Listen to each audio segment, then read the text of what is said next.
So I remember Pete when he was in diapers. I remember I gave him his first $5 bill right in his diaper. So Cornel West knows Pete Buttigieg. He actually knew Buttigieg's father and knew Pete when he was still in diapers.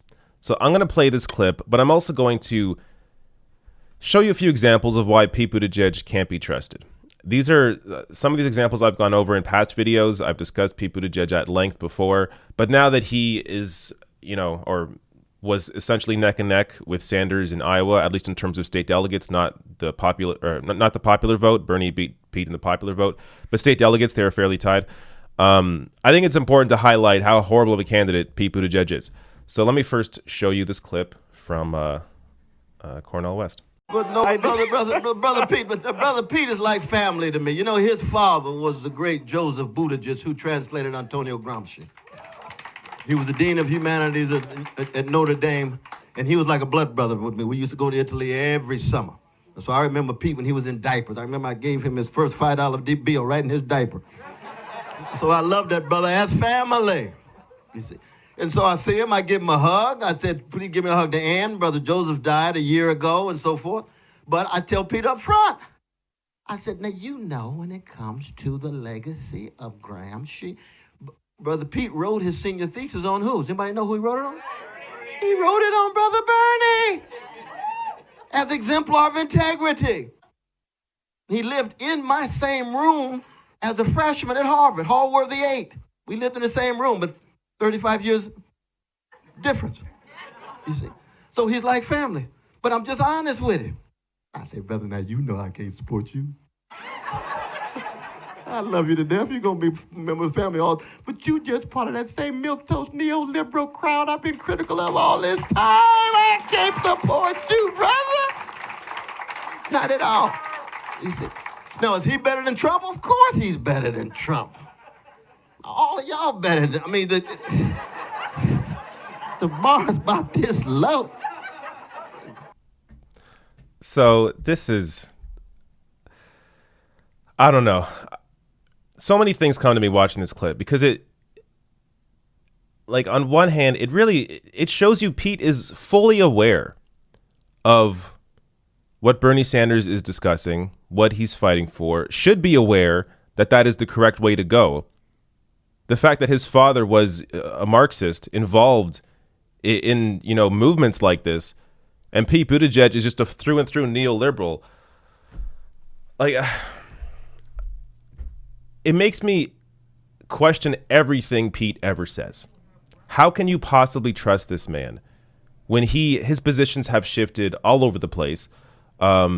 He lies again and again. Lies about what kind of support he has. Talked about how he had all this support from prominent black figures in South Carolina. Turns out he made that all up. I mean, you go through. There are so many issues with Pete Buttigieg that the media has not focused on that has allowed him to continue this race and been able to almost win Iowa and is now competing in New Hampshire. So it's crazy. And when it comes to his father, so I'm not an expert on Gramsci, but essentially, he discussed cultural hegemony, which is the ruling class essentially using culture to keep people stuck into this capitalist worldview. And that's neoliberalism. Like, that's what they do. So the fact that his father, helped translate that, and how Pete Buttigieg is involved in the exact criticisms that Gramsci had, it's just, the whole thing is nuts. Now, I also want to share some other links here. Nathan J. Robinson, one of my favorite writers right now. This is an older piece, but you have to read this. Like, if you haven't read this, or if you've read this, send this to friends and family. It's at currentaffairs.org. Or just look up Mayor Pete and current affairs, and you will find this article, and it dives into how much of a careerist Pete Buttigieg is and how he actually doesn't really care about people. So Nathan J. Robinson tweets out about his piece here saying, Mayor Pete is an amoral, hollow careerist who will say anything to get elected and believes in nothing except the pursuit of status and power. It is shocking to me that there can be anyone who still does not realize this. Yep. And, I mean, you look at who funds him. Warren Gunnels breaks this down here. Pete has collected more campaign cash from Wall Street than any other White House hopeful, over $3 million. Pete supported a Medicare for All single-payer system until he started raking in cash from big drug and insurance companies. Unacceptable. So this link goes into Bernie Sanders and his criticism of Pete having to do with taking that money. Also, I like to see this. Bernie Sanders going directly after Pete Buttigieg, saying this election is fundamentally about whose side you were on. Hashtag Pete's Billionaires. And you can see all these headlines here. Forbes, Buttigieg has most exclusive billionaire donors of any Democrat. The Hill, Pete Buttigieg tops billionaire donor list. Fortune, Pete Buttigieg takes lead as big business candidate in 2020 field. The Washington Post, The Finance 202, Pete Buttigieg lures even closer look from Wall Street donors following strong Iowa caucus performance. And Forbes here are the billionaires backing Pete Buttigieg's presidential campaign. So you do any research at all on this man, and you will see how empty he is. And if you don't believe me, look at this quote that he posted on Twitter. This was last night. What the hell does this mean? This doesn't mean anything. The shape of our democracy is the issue that affects every other issue. He's posting this like it's some wise quote. Oh, Pete Buttigieg. People will be quoting this for years, 100 years into the future. They'll look back and quote Pete Buttigieg saying, the shape of our democracy is the issue that affects every other issue. There's nothing here. There's nothing here. And Buttigieg appears to be taking some support from Elizabeth Warren, some support from Klobuchar, some support from Biden. So that's what's kind of helping him right now in this lead up to New Hampshire, even though he has essentially 0% support from the black community. And again, you look into his history with the black community, it's no shock as to why.